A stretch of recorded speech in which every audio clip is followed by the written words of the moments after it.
Yon. Magandang hapon. Welcome back for another video.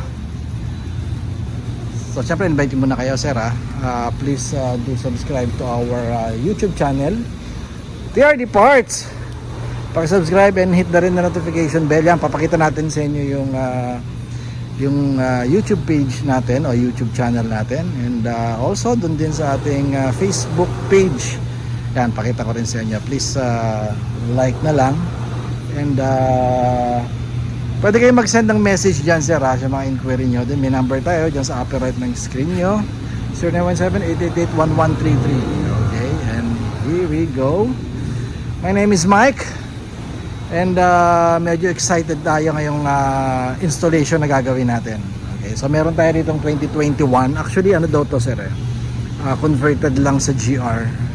Yung bagong look ngayon meron di sa atin galing I believe mga aftermarket parts na yung kinabit ni sir. And this is a 2021 Conquest 4x ano ba to sir? 4x2, 4x4? 4x4. 4x4 manual, matic. So ang gagawin natin dito, the most awaiting and the most requested upgrade para sa mga Hilux fanatic out there. So ito gagawin na natin, i-install na natin. Ayan. Rear aircon system sa rear. Well, sa rear nga, sorry. So pakita muna natin sa inyo yung mga parts na gagamitin natin. Yan, ito yung link. Ito yung pipe, yung duct. Yan, original yan ha. Okay, then ito yung vent sa likod. So pakita ko sa inyo, walang aircon vent. Actually, standard to. So, maliban sa GRS 2023, may aircon vent na rito. Pero yung GRS 21, 22 wala pa. So tatanggalin natin yan. Diyan natin lalagay ito, hugutin para mailagay ito.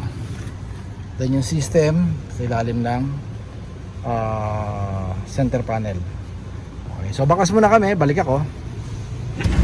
Kasi hinahanap ko rin yung ganyan kasi kailangan may sa baba talaga eh. So, diba? Ito na, natanggal na natin yung ito guys yung sir, mama.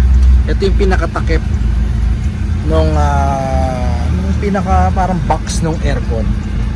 Okay, hindi naman condenser yun So ito yung pinaka box nya. May tornilyo yan, may mga nakakabit dyan, kaya pansinin mo pareho. Ito yung link na gagamitin natin connector to ng duct. Sa akin yun. Yan. Pareho. So pag tinanggal mo to, ito na yung kapalit. Kaya kung papansin nyo, dito butas na ngayon to. Pakiilaw mga ito niyo. Yan, dito yung takip niya. Yan ito yun So dyan galing to. Dito sa butas na yan. Parang square yan. Natatakpan lang nito. So sa ngayon, so tanggalin natin to. I mean itong takip. May dugtungan naman yan So i-replace natin yung vent niya. So medyo madugo lang kasi tinatanggal talaga ng buo ito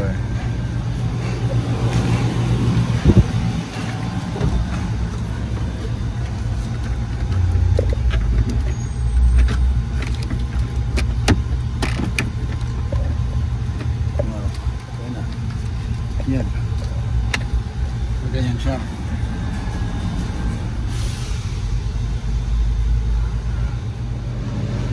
So ito lang ang lock niya para matanggal mo itong cover. Ito lang. Squatin mo lang to.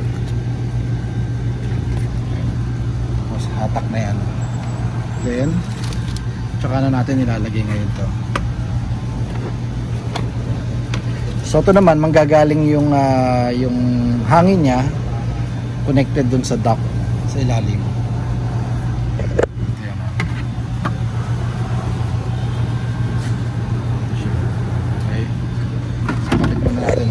Ganun din to meron din yung lock din niya.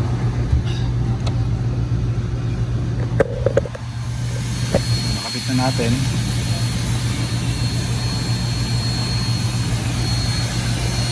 kaliwang. Diba? Perfectly fit talaga siya.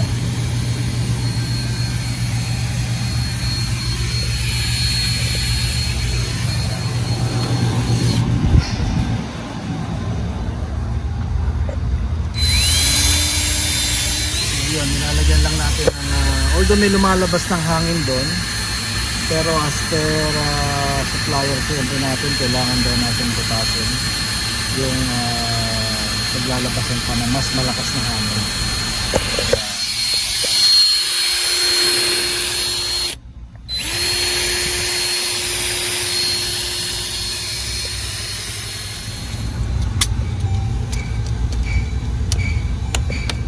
So guys, medyo ito kailangan natin pala itong butasan. Although may guide naman yan. May guide na yan. So ginamitan namin ng drill, then konting butas lang sa drill, then cutter na. Malambot naman siya eh. So para lang dito lalabas. Ayan. So akala namin nung una okay na, until nung tinignan namin at per advice ng supplier from Thailand, kailangan daw namin talaga siyang butasan para lumabas yung hangin na lumabas. Taas yan, napakaas.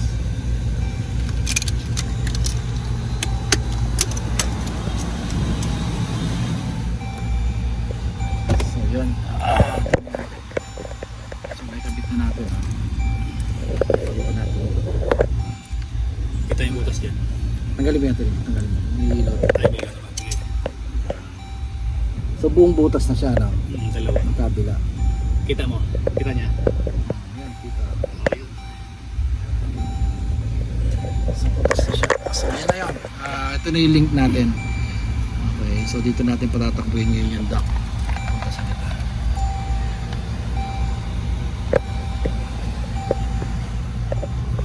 Then itong part na to, tatanggalin nyo lang to, sir, ha. May tornilyo yan dito, isa, dalawa sa loob. Yan, tanggalin nyo lang yan. Tapos matatanggal na tong bracket para maisingit nyo ngayon tong pipe from there. Yan, punta rito.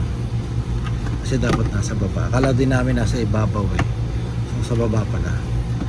Para mag-match dito. Ayan, napasok ko pa. Yan, ayan, pwede. Kapit natin. So nakabit na natin yung rear aircon system ng this is a 2021 4x4 automatic Conquest. So malinis na, ibalik natin lahat. So pakita ko lang sa inyo at medyo konting de-demo ko lang kung paano gumagana yung likod.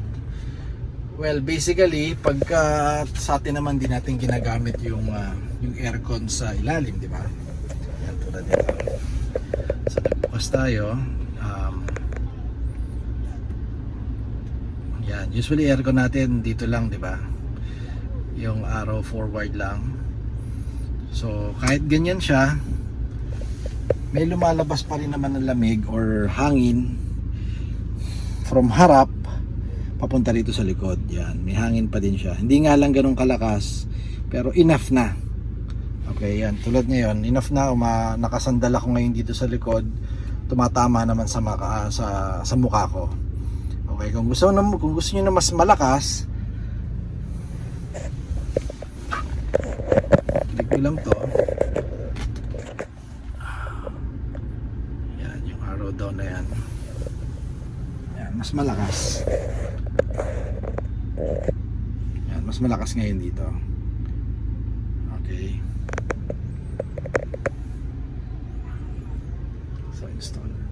So again, sir, this is a plug and play doon sa mga piping niya, pati mga tornilyuhan dito pinakita ko. Even this one, plug and play to. Okay. Yun lang, nagkakaroon lang tayo ng modification doon sa unahan, yung sa link niya from that box ng aircon papunta ron sa pipe sa duct. Okay, so doon lang nagkakaroon ng modification. Medyo mabusisi lang ang pagbabaklas, kaya